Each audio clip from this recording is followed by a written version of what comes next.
Sí, está subido con audio, si no me equivoco. Tiene que estar porque es el mismo que yo vengo dando. A ver, lo voy a dejar de compartir un minuto, chicos, no soy muy canchera yo con el uso de esto. Y me parece que hay más participantes que pidieron entrar. No, no. Bueno, bueno, si hay alguien o les dice que no los deje entrar, me avisan, por favor, y los dejo entrar. Mm,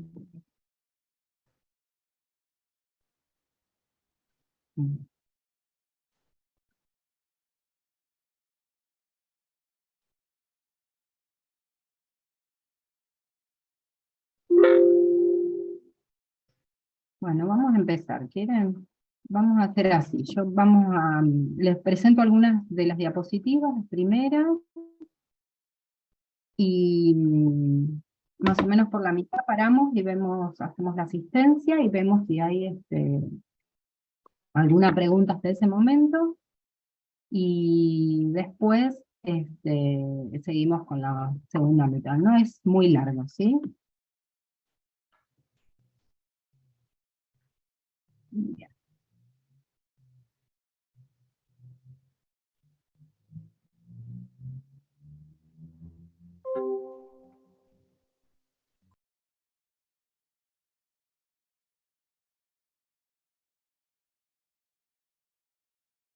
Bueno, muy bien. Enfermedad hemolítica, entonces tenemos perinatal, ¿sí?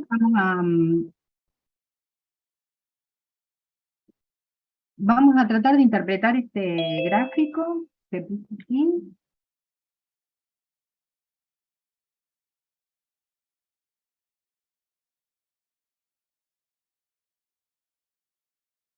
para analizar la definición. Entonces, ubiquémonos acá. Este esquema representa el compartimiento de la madre, que lo tienen del lado derecho, a su derecha, y del lado izquierdo el lado fetal, ¿sí? Separado por esa línea de puntos con el globo rojo grande, que sería un esquema de la placenta. Entonces, del lado de la madre vemos que hay inmunoglobulina G, anticuerpos, que son de color azul en forma de Y, esas bolitas rojas, representan los eritrocitos de la madre, que son los glóbulos rojos, que como se ven están desnudos, no tienen ningún antígeno, son lisos. Y del lado fetal, donde está el bebé, están las inmunoglobulinas G que pasaron la placenta, cerca de los eritrocitos, algunos unidos a ellos, que son esas bolitas rojas que tienen como unas espículas color azul, que representan a los antígenos, ¿sí? Sería el grupo y factor positivo. Entonces lo que vamos a ver es una incompatibilidad sanguínea entre madre e hijo, entre los grupos y factores, entre el RH de la madre y del hijo. Entonces, ¿por qué se origina esta enfermedad?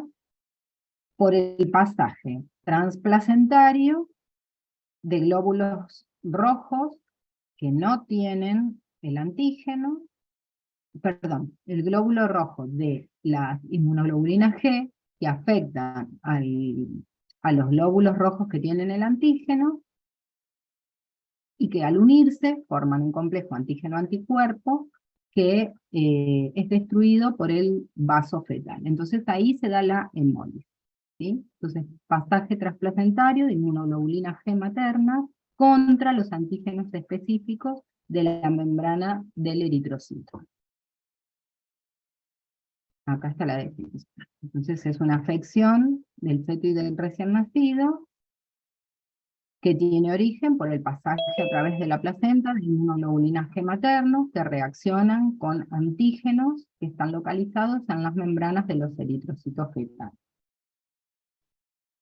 Esto origina la destrucción de los glóbulos rojos, y según la cantidad, la reacción inmunológica, dependiendo de la cantidad de inmunoglobulina G que haya, es la destrucción y el grado de anemia que va a provocar, de leve a severa. Y de acuerdo a eso van a ser los síntomas que tenga el feto.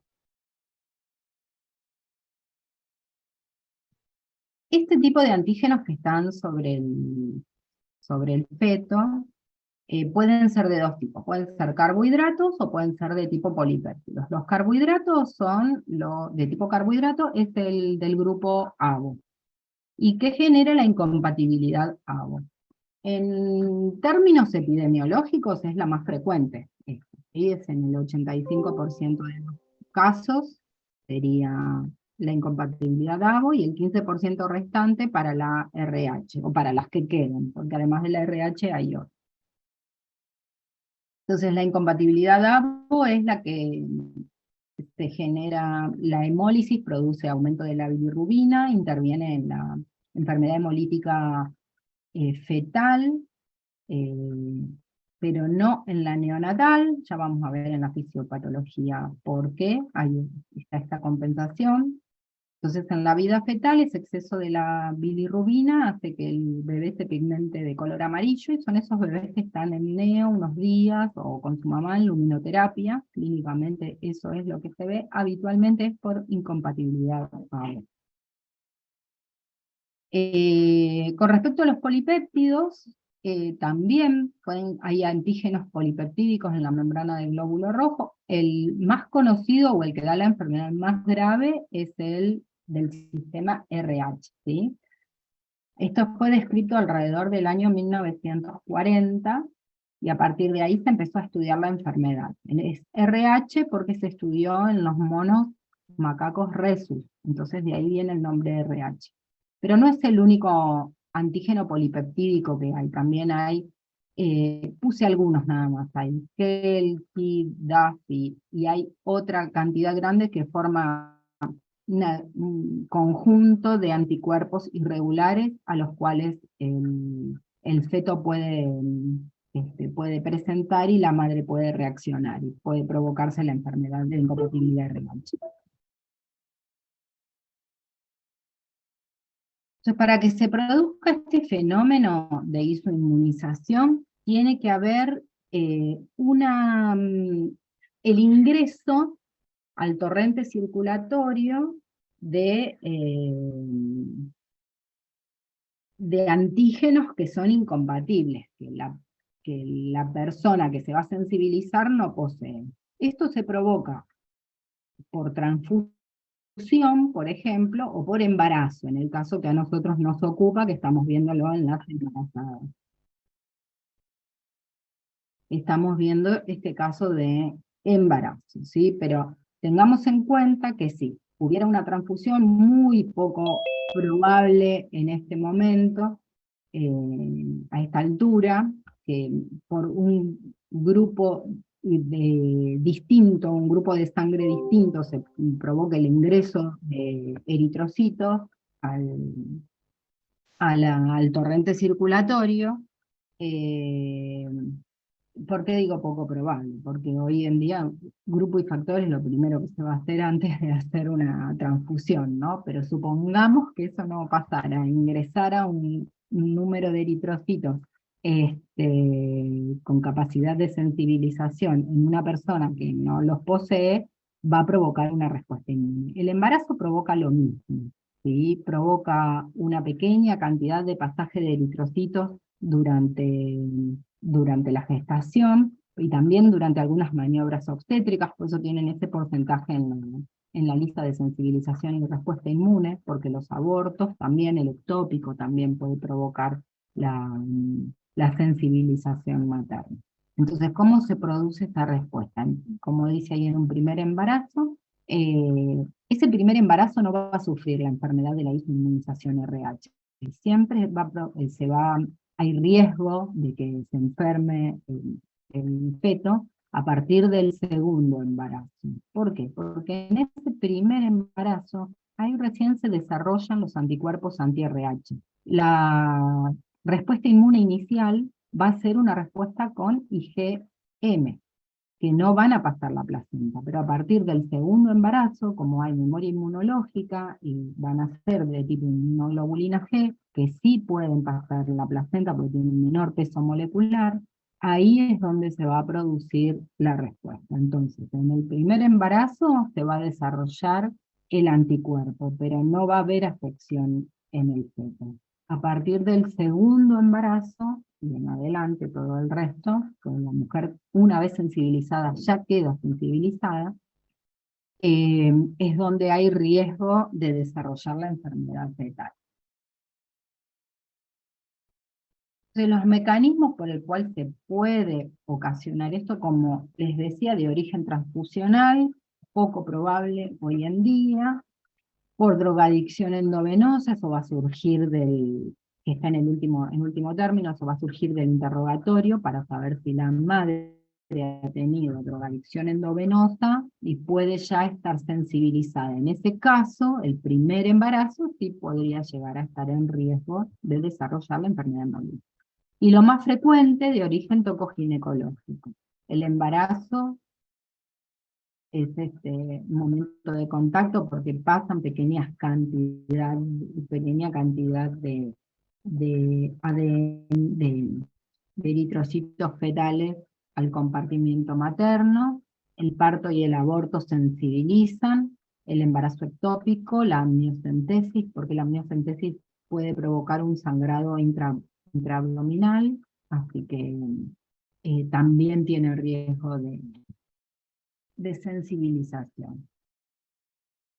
Hay otras causas también, por ejemplo, los traumatismos cerrados pueden provocar todo aquello que provoque pasaje de sangre, ponerse en contacto con la sangre que tiene los antígenos, puede provocar la sensibilización.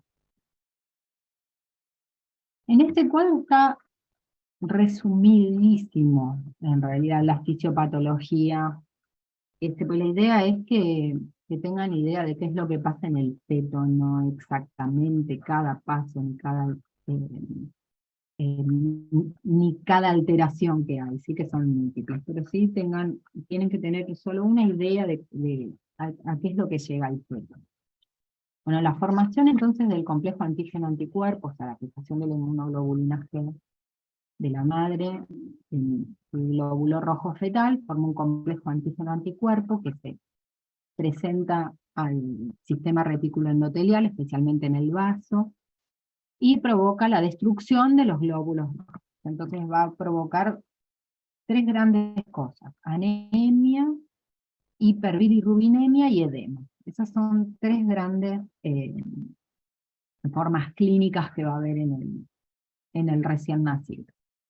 La anemia, a su vez, va a provocar una serie de efectos. Una hipereritropoyesis compensadora, por un lado. Hipoxia, en general, va a provocar hipoxia en todos los tejidos, dependiendo del grado de anemia. Y una alteración del metabolismo. La hiperbilirrubinemia como primer efecto, habíamos visto también que se produce en el agua. Y yo les decía que en el grupo AB0 podría no haber, no haber una sintomatología clínica que ponga en riesgo la vida del bebé. ¿Por qué? Porque la cantidad de bilirrubina que se produce en esta destrucción de eritrocitos puede ser fácilmente metabolizada por el hígado fetal, o por el hígado del recién nacido. Entonces la cantidad que se acumula no es tan grande como para provocar una alteración más allá de que requiera la luminoterapia. En cambio, en las hiperbilirrubinemias por incompatibilidad de RH, en esa primera instancia, el exceso de bilirrubina, la bilirrubina es liposoluble. Entonces lo que hace es, pasa a través de la piel y a través de los tejidos del feto, impregna el líquido amniótico. Y así tiene esa liposolubilidad que al pasar al compartimiento materno, el hígado de la madre es capaz de metabolizar todo ese exceso de bilirrubina. Por eso no hay repercusión a nivel fetal, a nivel intrauterino, con respecto a la bilirrubina. Además, esa bilirrubina que pasa a través del líquido amniótico se puede medir. Entonces ese es el motivo por el cual una amniocentesis es parte, lo vemos un poquito más adelante, la amniocentesis nos puede dar, al hacer, sacar líquido amniótico que está impregnado en bilirrubina, podemos medirlo y detectar de manera indirecta qué afectación fetal hay. Entonces, con la hiperbilirrubinemia, en el caso de que está muy elevada y por incompatibilidad de RH, tenemos un feto que tiene su hígado, por un lado, que está eh, reemplazado por la eritropoyesis compensadora que intenta hacer. Entonces, tiene además disminución tiene déficit de vitamina K porque se altera el mecanismo de la coagulación. Es un hígado que está completamente alterado, disminuye la cantidad de proteínas también que sintetiza, entonces toda esa alteración hepatocelular va a hacer que el feto esté hipoproteinémico. Entonces, con esta hipoproteinemia que presenta, más la alteración hidrosalina, tracciona agua, y se disminuye, aumenta mucho su volumen, entonces necesita compensar hemodinámicamente, eh, por este déficit, por esta alteración en general del hígado, ¿no? La hipoproteinemia, la alteración hidrosalina es consecuencia de todo eso, entonces al traccionar eso, forma edema. Y eso da la característica clínica de estos fetos, que se llama hidrofetal, hidrops. Son fetos que están, incluso la piel se le llena de agua. Para que se den una idea, no es frecuente esto, yo solamente vi un caso de hidrofetal en toda mi carrera, digamos, o por lo menos hasta ahora, y parecen como el muñequito ese de Michelin, de los neumáticos, que está lleno se lo ve así, como si fueran rueditas, todo que es por los pliegues, es lo único que marca, y el resto está completamente dematizado. Es muy grave, tiene muy poca sobrevida al nacer. El feto hidrópico lo que tiene es que esa bilirrubina obviamente no puede conjugarla porque está alterado el hígado, eh, puede pasar a través de la barrera hematoencefálica y se deposita en los núcleos de la base del feto y da un cuadro clínico que se llama el, el Carniceros. Sí, gracias, Carniceros. Estoy revisando que no mis apuntes, que no quiero olvidarme de decirles nada que les sea interesante, ¿no? Bueno, hipoproteinemia por un lado. Por el otro lado, los eritroblastos, ¿sí? Se forman porque al haber anemia, trata de compensar la médula en un primer momento, eh, y libera a la sangre eritrocitos que están inmaduros. Así que eso tiene menor capacidad de transporte de oxígeno. A nivel endotelial, como les decía, más la trombocitopenia, hay, es más predisposición a las hemorragias, por eso hay diátesis hemorrágica.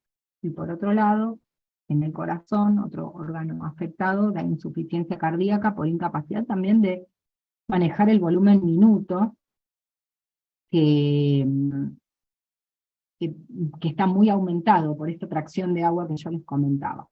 Entonces, estos fetos tienen insuficiencia cardíaca. Bueno, todo esto, dijimos, lleva característica principal.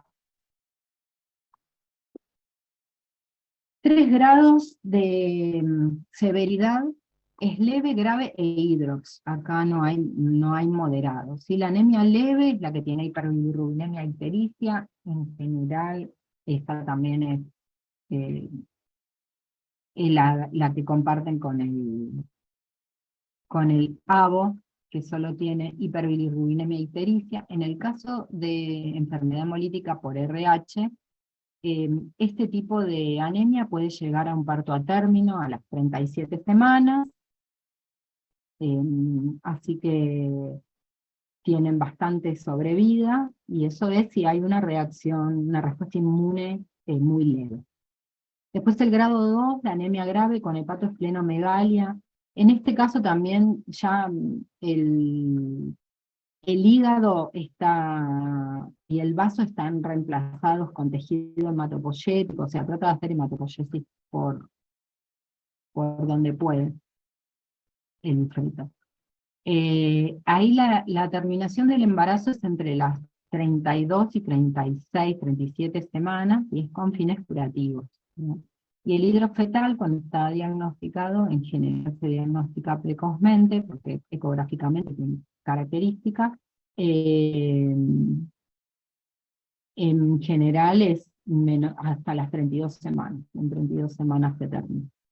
Y después del nacimiento, lo que les decía, la hiperbilirrubinemia grave, o sea, como ya queda a cargo del hígado fetal, ese manejo de la bilirrubina, habría que ver cuánto está de afectado, qué tan alta es la bilirrubina para ver si el tratamiento va a ser suficiente, y el kernicterus, que tiene muy, muy poca sobrevida. O sea, menor del 10%, el 90% de los afectados de kernicterus no sobrevive, y de los que sobreviven queda afectado con alteraciones neurológicas graves, severas. Entonces, con algunas características del hidrox que ya lo veníamos hablando, ¿sí? La insuficiencia hepática, la alteración hidroelectrolítica.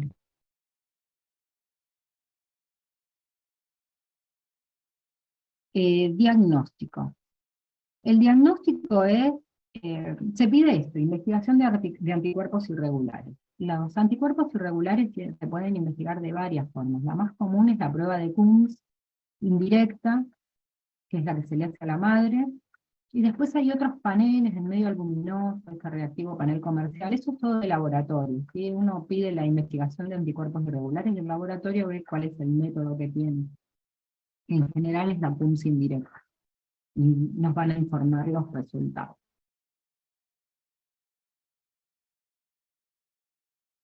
Bueno, vamos a parar acá un segundo y ahora vemos lo del diagnóstico. Tengo que preguntarles la asistencia, a ver quién está, chicos, y hacemos preguntas que hay. ¿Les parece? ¿Alguna sugerencia? Bueno, profe. Vamos con Jonas Gaib. Sí, profe, ¿Está? acá. Sí, sí. Torroba Gonzalo. Acá presente. Muy bien, Gonzalo. Tamara Fronle Quiroz. Presente. Fernán Severini.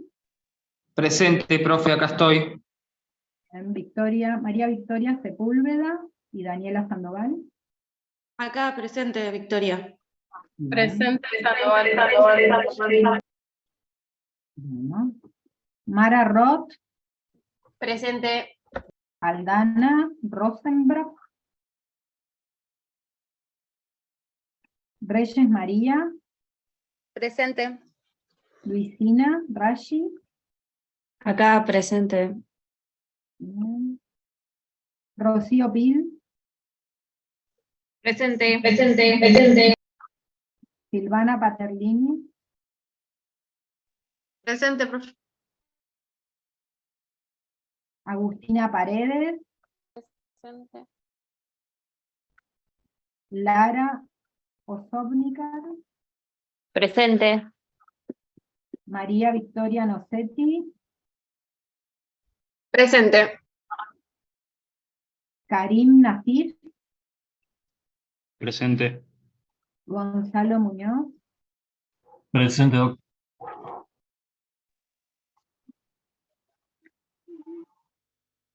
Alarcón Morales Gerson. Presente. Mario Albornoz. Presente. Estefanía Arias. Presente. Lucía Azolina.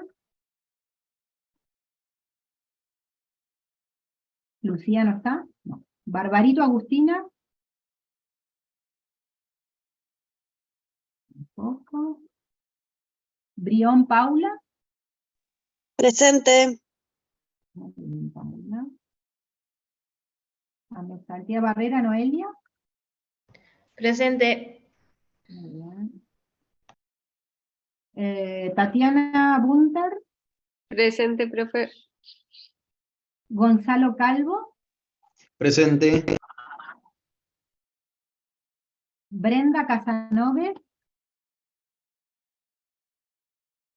Brenda no. Bien. Antonella Cassini. Presente. Valentina Chomiki. Presente.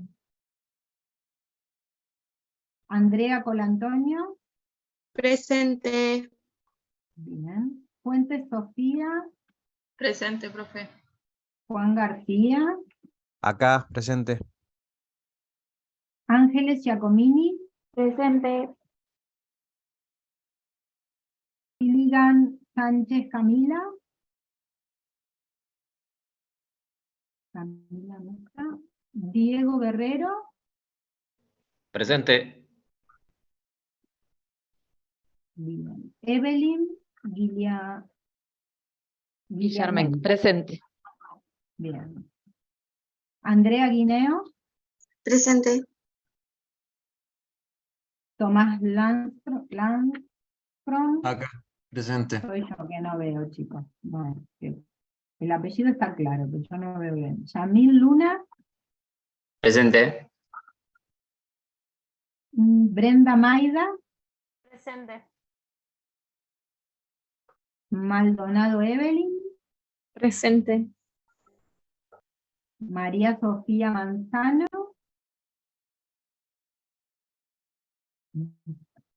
Y Elena Muñoz. Presente. Bien. Bueno, a alguien no nombré, ¿eh? Hola, profe. A mí no me nombró. ¿Qué apellido? Aquino.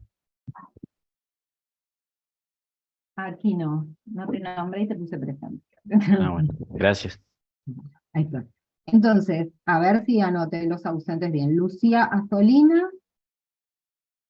Ahí sí está. Agustina Barbarito. Estoy, profe. Presente. Escribieron en el chat, profe. Agustín, no leí todavía el chat, chicos. Agustina Barbarito, ¿es? Sí. Bien. Sí. Y Azulín. Profe, Y yo soy Azulina Azolina. también está. Ah, Sí. bueno. Déjenme que lo voy a chequear. No estaba mirando el chat. Listo. Igual al final lo iba a chequear. Casanovas Brenda, tengo como ausente. Camila Gilligan y María Sofía Manzano. No están, ¿no? Profe, yo sí estoy. Le dije presente, capaz no se escuchó. No sé qué apellido. Manzano. Tenía la cámara Manzano. prendida todo. Sí, estoy listo. Perfecto.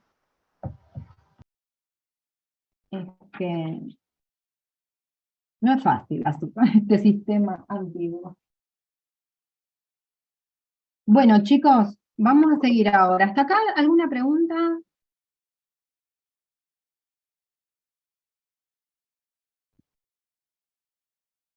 Profe, yo no entendí la acá? diferencia de la hiperbilirrubinemia agua. Si la puede volver a explicar, No, joya. no es que sea, está bien, Yamil, muy bien. No es que sea una hiperbilirrubinemia diferente, ¿sí? La hiperbilirrubinemia es la misma, lo que pasa es que por ABO es más leve. Entonces, cuando nace con esa hiperbilirrubinemia, el feto es capaz de manejarlo, ese exceso, digamos, de bilirrubina, ¿sí? El hígado fetal es capaz de metabolizarlo. En cambio, la enfermedad por incompatibilidad de RH no, y es por eso que da toda esa sintomatología, y la hiperbilirrubinemia es grave. ¿Contesta eso tu pregunta o no era lo que me preguntaba? Sí, sí, buenísimo, profe. Gracias. No. Profe, pero la cantidad de eritrocitos que son destruidos es la misma o se de- destruyen más en la inmunización, en la RH? Es más grave, es mayor en la RH. Es mayor. Depende de la respuesta inmune de la madre, ¿no? Pero es mayor. La verdad que yo nunca vi, también basándome en mi experiencia, nunca vi enfermedad hemolítica grave por incompatibilidad A. En realidad se ven, eh, es muy leve en realidad. O sea, es fácilmente manejable por el feto en una sala de internación conjunta.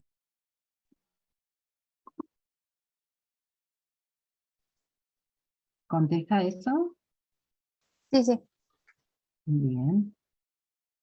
¿Hasta acá alguna otra pregunta? Es muy poco frecuente, chicos, esto. Estamos hablando de una cosa medio rara, por suerte. Profe, Sí. una pregunta. Esto que usted está poniendo aquí, que es este diagrama de flujo Sí, algorítmico. lo vamos a ver ahora. Está bien, está bien. Sí. Pensé que Ahora se pensé los que explico porque es un chino. No es difícil, pero cuando uno ve así medio todo escrito, y además digamos que quería parar antes de esto porque esto es clave, digamos, de la clase. Bien. Digamos que sería lo más importante que hay que retener porque es como conducirse según el grupo de la madre y qué es lo que hay que hacer cuando tenemos Bien. una Pero esta embarazada. es la guía, digamos. Esta es la guía de procedimiento. Esa es la guía de procedimientos, es la guía propuesta por el Ministerio de Salud de la Nación, así que es fácilmente descargable también, es parte de la bibliografía recomendada también, porque es lo que se hace según el Ministerio de Salud de la Nación, así que es fácil de encontrar, y también está en el PowerPoint que está en PET, y si no yo se los paso también, puede ser. De todas las maneras, lo pueden conseguir. ¿Alguna otra pregunta de lo anterior? No, ¿no? Profe, una pregunta. ¿Viste que hablaste que habían distintos grados, 1, 2 y 3? Sí, En el grado- leve, grave e hidrops. Vos decís de la anemia. Sí. Ok. Dijiste que en el grado 2, cuando había una anemia con hepatosplenomegalia, se hacía una cesárea antes, o sea, pretérmino. Sí, es Eso- una terminación entre las 32 y 38 semanas, porque si se los deja no llegan al término. ¿Y por Se mueren. ecografía se puede ver la hepatosplenomegalia del feto? Se puede ver la hepatosplenomegalia, sí, se puede ver. Ah, Se ok. puede ver porque son muy graves, entonces una eco con un buen equipo, y eso sí se diagnostican. Sí. Igual ya se sabe que teniendo cierto grado de anemia, que se va a diagnosticar probablemente por una punción, ahora vamos a ver los métodos de diagnóstico, vas a ver ya, el equipo profesional va a saber que hay una anemia grave, y la hepatosplenomegalia va a estar, aunque no la vean por ecografía. Y se ve mucho el hidrox también, el agua en la piel hace un grosor muy importante que tiene características ecográficas a esa altura también. Porque si bien la hidropesía es el grado último, es el feto con claudicación, la infiltración de líquido por tracción en la piel empieza desde antes, ya en el grado 2 se ve. Bueno, gracias. Chicos, muy bien. ¿Alguna otra pregunta? Bueno, largamos con esta parte entonces. Esto es, digamos, lo más interesante, que es hacer el diagnóstico. En la primera consulta, entonces, además viene la madre, hacemos todo el interrogatorio, donde ahí vamos a poder saber si sabe cuál es su grupo, por ejemplo, si ha tenido antecedentes de transfusiones, de drogadicción, todo lo que nos pueda conducir a sospechar que puede estar inmunizada. Y le vamos a pedir, entonces, entre todo lo que se le pide en un primer control de embarazo, como sería el urocultivo, el laboratorio con la serología, etcétera, nunca puede faltar el grupo factor. ¿Sí? Siempre se pide el grupo factor. Eso en la primer consulta. Por normativa, nosotros pedimos el grupo y factor y la detección de anticuerpos irregulares en el mismo momento, ¿sí? Porque pedimos grupo y factor RH, y supongamos que, ¿por qué se pide anticuerpos irregulares? Porque el RH, como habíamos visto, no es el único polipeptídico que puede sensibilizar a la madre. Hay otros grupos menos frecuentes, quizás menos graves también, porque el más grave es el RH, que también pueden sensibilizar a la madre. Entonces se pide todo el panel de anticuerpos irregulares, pedimos la prueba y nos van a hacer la prueba de Kuhn indirecta.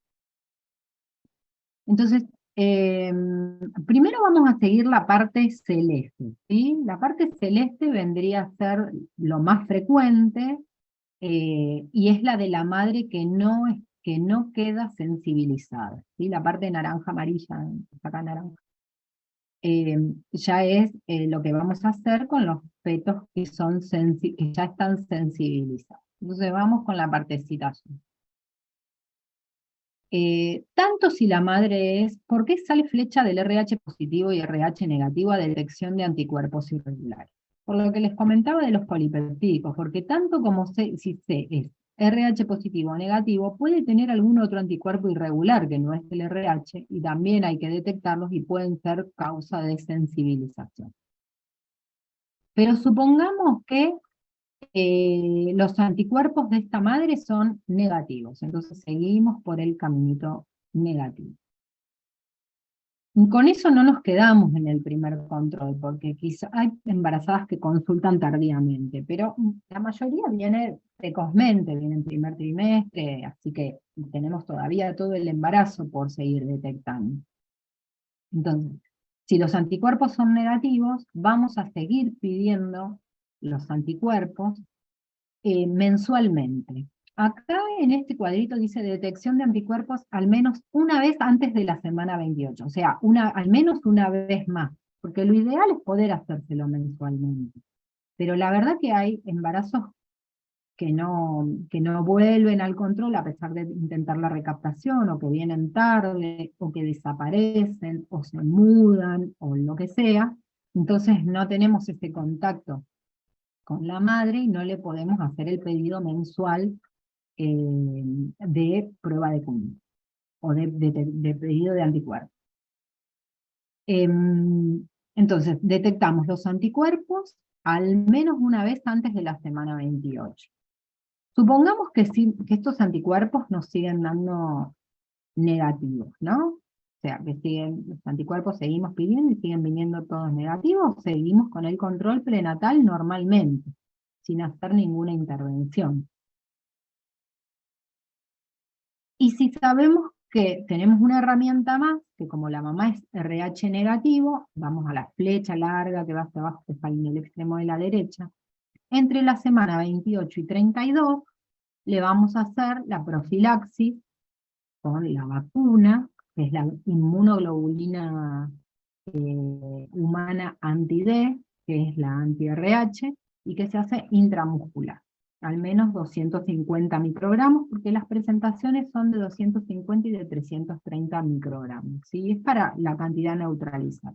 En general indicamos la de 330, porque es la cantidad que va a neutralizar en circulación. Dice al menos 250 porque en el embarazo eso sería suficiente para neutralizar, y después del parto es la dosis más grande. Pero para que no se hagan eso no es de importancia en este momento, ¿sí? Lo que tienen que saber es que se hace entre la semana 28 a 32 una profilaxis con la globulina humana anti-D, que tiene nombre comercial Rogan o Partogama, y eso es lo que pueden llegar a escuchar en los servicios de gineco, que se les dice Partogama o Rogan directamente. Se están refiriendo a eso, a la inmunoglobulina humana anti-D. Y se repite a las 72 horas posparto, esta misma profilaxis, ¿sí? Porque acuérdense que el parto es un momento también de isoinmunización.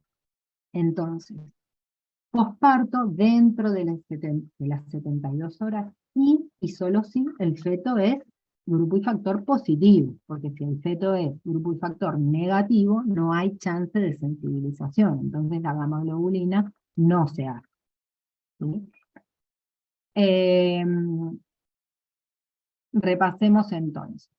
En la primera consulta pedimos grupo y factor RH y la detección de anticuerpos irregulares, tanto si es positiva como negativa. A todas les pedimos los anticuerpos. Si los anticuerpos son negativos, los seguimos tratando de detectar. Al menos una vez antes de la semana 28, idealmente pedimos todos los meses, para poder detectarlo. Si en algún momento se positivizara, poder detectar inmediatamente en qué dilución está. Bueno, entonces, si siguen siendo negativos, seguimos con el control prenatal normal. Y además tomamos la precaución de la flecha larga, que es toda embarazada entre la semana 28 a 32, se le hace la inmunoglobulina humana anti-D. Y a las 72 horas posparto hacemos la profilaxis posparto, también con gamma globulina, si el feto es negativo, RH negativo. Como el feto ya está nacido, ahí podemos hacer el análisis de sangre para saber el grupo fetal. Chicos, hasta acá, ¿alguna pregunta en esta parte? La detección de anticuerpos irregulares es el test de Coombs, ¿no? Sí, la prueba de Coombs es una dilución y es uno de los métodos, y es el más frecuente, el que más hay a disposición. Pero como les comentaba antes, puse por acá, hay otros, como la prueba de Coombs indirecta, o prueba en medio albuminoso, o reactivo panel comercial. Todos son formas de detectar los anticuerpos irregulares. En Neuquén se hace la prueba de Coombs indirecta. ¿Sí? Un comentario. ¿Por qué hacemos en la semana 28 a 32 la profilaxis? ¿Alguien sabe por qué es en esa semana? Bien, es lo que duran en circulación los anticuerpos, ¿sí? O sea, aplicar la profilaxis no es como una vacuna que seguimos haciendo anticuerpos. Dura 12 semanas esos anticuerpos en circulación y son los que van a estimular van a neutralizar la positivización de los anticuerpos, ¿sí? Entonces, por eso es tan importante este paso entre la semana 28 a 32, porque evitamos la sensibilización materna, ¿sí? Dándole los anticuerpos a una mamá que no los tiene, que es RH negativa, no le provoca nada a ella, pero sí neutraliza la posibilidad de que se sensibilice, ¿sí? Entonces, como dura 12 semanas nada más, y lo hacemos en la semana 28, para la 40 ya no va a tener más anticuerpos. Entonces, en el momento del parto, que es otro momento importante de sensibilización, hacemos la nueva dosis. Bien. ¿Estamos, chicos? ¿Seguimos? Bien. Profe, una Supongamos consulta, que nos dan... Sí. perdón.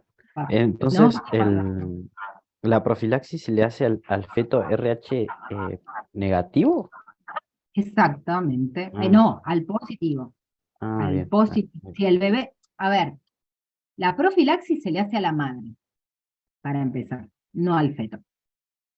Entonces, una vez nacido, le hacemos grupo y factor al recién nacido. Vemos de qué grupo es.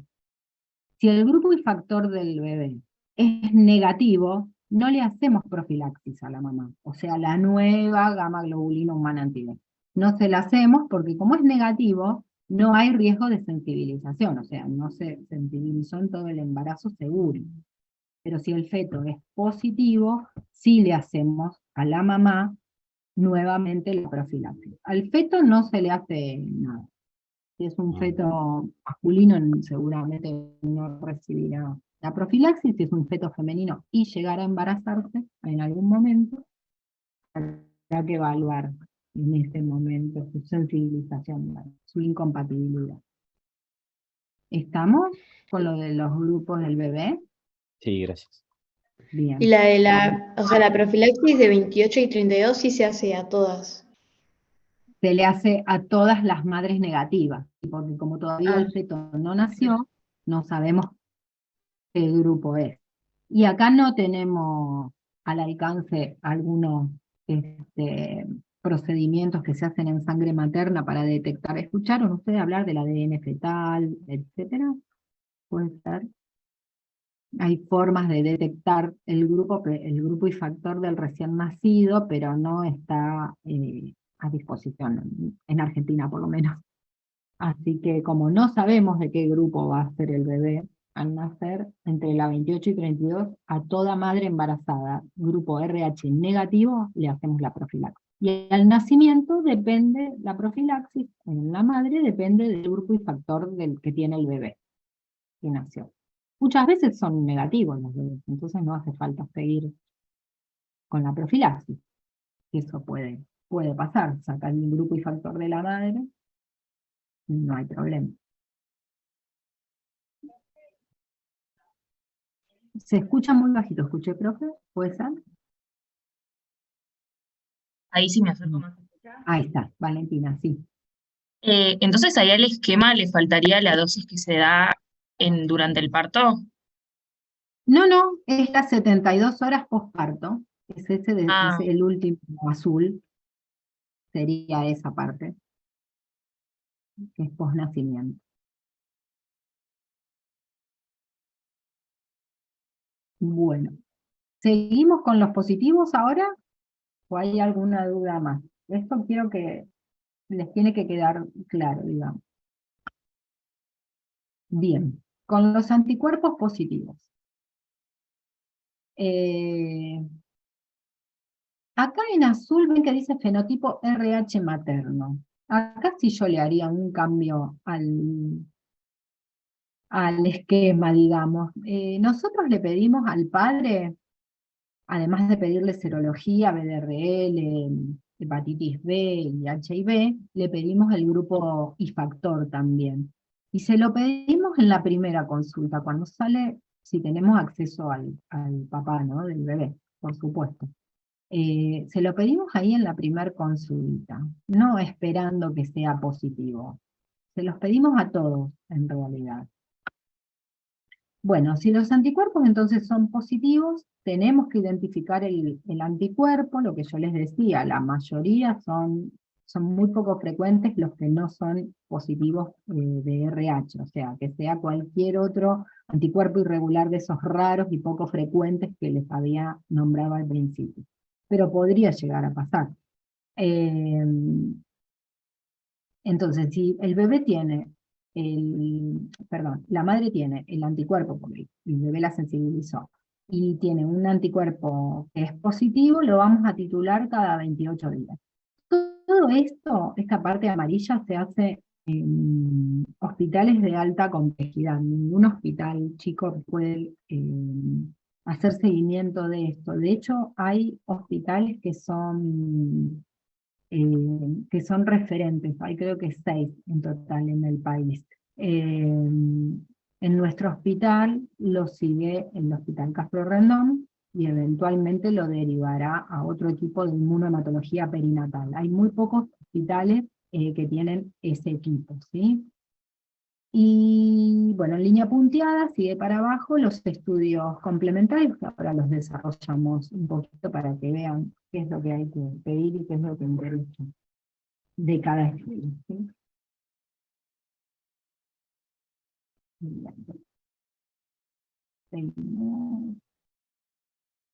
Bueno, los estudios complementarios, habíamos dicho, los títulos de la CUMS, los títulos menores a 1 en 16, en general son títulos bajos, si no sobrepasa el 1 al 16, el control va a ser ecográfico y con parto a término. Igual o mayores de 1 en 32 ya se consideran como altamente graves y se van a hacer procedimientos invasivos para tratar la anemia del feto. Entonces el título de Kunz es bastante sencillo de hacer porque lo hacemos con una extracción de sangre solamente de la madre. Y después hay otros estudios complementarios como la ecografía y el Doppler, que son no invasivos, y la amniocentesis, que es invasiva. Hoy en día, con la accesibilidad que hay al Doppler, digamos, se convirtió como en un gol estándar para el seguimiento, para la valoración de la anemia fetal. ¿Sí? Entonces, más que la amniocentesis que se utilizaba en el pasado. No obstante, es un método válido, ¿sí? La amniocentesis, incluso a veces la función es requerida para hacer para hacer una cordocentesis y una transfusión intraamniótica que puede requerir el feto. Y el test de Liley, que ahora también se puede hacer, que es lo que ahora enseguida les voy a comentar.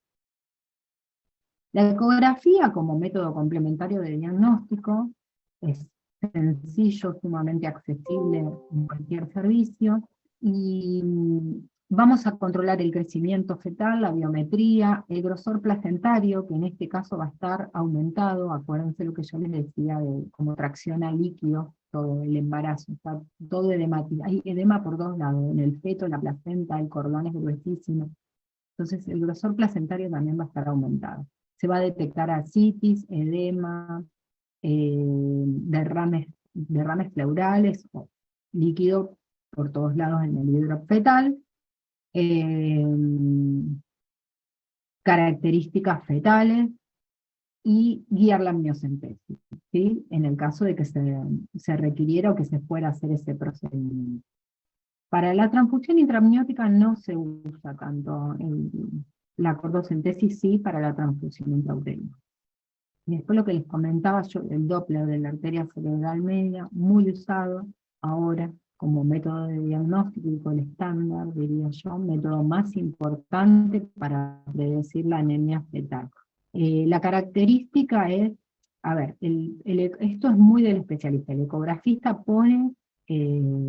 hace las medidas con ángulo cero, y si la velocidad es mayor a 1.5 múltiplos de la mediana, es indicación de anemia severa y cordocentesis. O sea, esto es un informe que vamos a recibir, no es que nosotros vamos a hacerle la eco, vamos a recibir ese informe, entonces vamos a sospechar anemia si tiene la velocidad.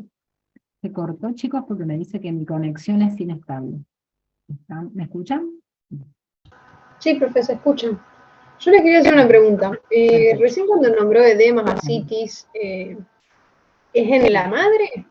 O sea, me resulta muy difícil imaginar un derrame pleural en el feto, pero... Fetal. Es fetal. ¿Y se puede dar un derrame pleural fetal?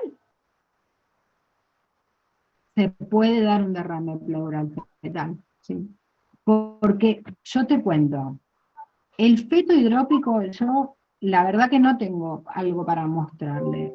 Ya que viene esta pregunta, voy a agregar para la próxima vez que tenga que dar esta clase, voy a poner fotos de ecografía, voy a buscar. El feto es completamente, es como si fuera una bolsa de agua, está todo edematoso, ¿sí?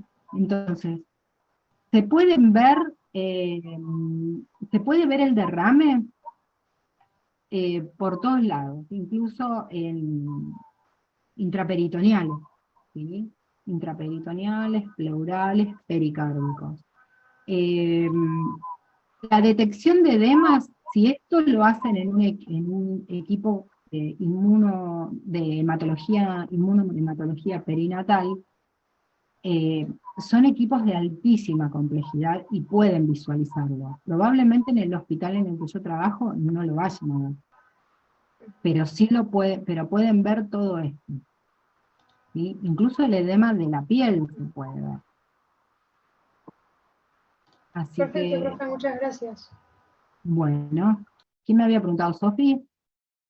Sí, yo ¿Sofía? pregunto. Ah, ok, perfecto. Bien, entonces,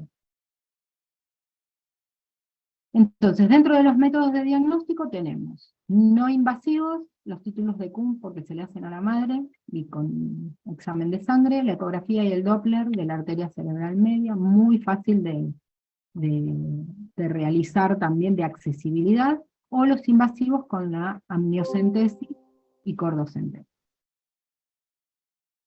Seguimos. El gráfico del INDEC. Bueno, ¿se acuerdan que yo les había comentado que la bilirrubina es liposoluble y pasa a través de la piel y de las membranas y puede impregnar y teñir el líquido amniótico? ¿Sí? Bueno, cuando hacemos la amniocentesis, sacamos líquido amniótico y se hace una inmunocromatografía de ese líquido amniótico, y por unas tablas que ya están establecidas, vemos cuánto mide a 400, la densidad, medimos la densidad a 450 nanómetros, y eso se vuelca en un cuadro, que es este. Entonces, esto nos da de manera indirecta, o sea, ese valor que nos da en el delta 450 es un valor que nos permite indirectamente saber el grado de anemia, ¿sí? De acuerdo a la hemólisis que mide y por la bilirrubina que salió del líquido amniótico, podemos inferir cuál es el grado de anemia. Esto, aunque parezca que es una cosa rarísima, el acceso al Doppler fue en los últimos años, donde se empezó a usar hace mucho, pero en los últimos años es donde se fue mejorando las técnicas, las medidas y los equipos. O sea, cuando yo era residente hace 20 años más o menos, esto se usaba y era lo que hacíamos para la inmunización, para evaluar la gravedad de la inmunización RH. Entonces es un método válido que sigue sirviendo, pero ahora con lo que ha avanzado el Doppler, esto está prácticamente en desuso, ¿sí? Y además porque es invasivo. Bueno, entonces como les decía, según el delta caiga en qué parte del gráfico es donde más riesgo de anemia hay. El tratamiento, la transfusión intrauterina, es la más frecuente, se hace intravascular, se hace punzando el cordón a la salida de la placenta con guía ecográfica, se punza la vena, ¿sí? Se intenta punzar la vena umbilical. Si no se puede, usar la arteria, pero en realidad es la vena la indicación. Se transfunden glóbulos rojos desplasmatizados, seronegativos, y el objetivo es tener un hematocrito mayor a 40, ¿sí? Como para decir que la transfusión fue exitosa. La infusión de inmunoglobulina endovenosa, solo sepan como no tengo demasiado para contarles, porque no es algo que se utiliza demasiado, así que por lo menos acá. Y lo último, la profilaxis, con esto terminamos. La profilaxis específica anti-D, que es lo que les había comentado antes. Las indicaciones obstétricas son la postnatal dentro de las 72 horas que vimos, con las salvedades que les comenté, o sea, que el grupo dentro de las 72 horas y que el bebé tiene que ser grupo y factor positivo, le hacemos la profilaxis a la madre. Prenatal en la semana 28 a 32 a toda embarazada, grupo y factor negativo entre la semana 28 a 32.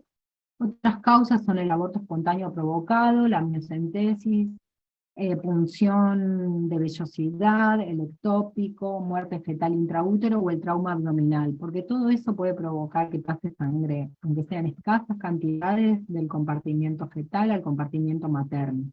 Entonces es un riesgo de sensibilización. El aborto se hace igual, a pesar de que la descripción es que el desarrollo del grupo y factor del bebé se da alrededor de la semana 38, sería cerca de las 9 semanas. No obstante, no tomamos en cuenta eso, porque puede haber un error de la gestación si no teníamos una eco precoz y sabemos de cuánto realmente estaba embarazada, entonces en toda mujer que aborta se le realiza la profilaxis, ¿sí? Entonces, cabe aclarar que en cualquier mujer que tiene un aborto espontáneo provocado, hay que pedirle sí o sí el grupo y factor.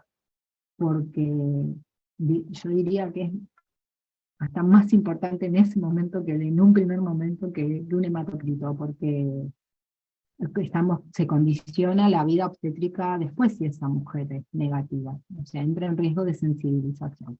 Entonces, como les decía, le hacemos el parto gamma Rogan, que es la gamma globulina humana anti-D, una dosis que viene de la forma comercial de 330 microgramos, ¿no? Usamos la vía intramuscular. Y eso es todo. Bueno, chicos, eso es con respecto a... es todo lo que hay de inmunoglobulina humana anti-D, esas dos presentaciones y nada más. Y es lo único que tenemos que usar, y con eso hacemos un montón. Así que como repaso, yo diría, de esta clase, importante que tienen que saber es definición, es el algoritmo diagnóstico, y es a quién se realiza la profilaxis, y en qué momento. Eso es como lo más importante de todo. ¿Alguna pregunta de esta última parte, de esta última sección que vimos? ¿Se hace la profilaxis en el trauma abdominal? Porque corre riesgo de que haya sangrado, de que ese trauma, un traumatismo por un accidente, por ejemplo, provoque un sangrado intraabdominal, que no sea visible, y que en fetos pasen glóbulos rojos fetales a la circulación de la madre.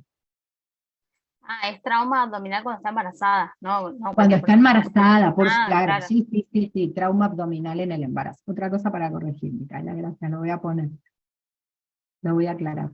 Claro, es trauma abdominal en la embarazada, absolutamente. ¿Alguna otra pregunta?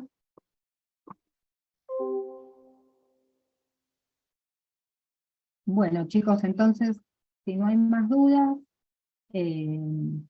queda, damos por terminado. Si hay alguna duda, les puedo dejar, si quieren, mi mail, y me consultan, o la clase está subida en Perco. Si es que no la sacaron, yo creo que sí, debe estar.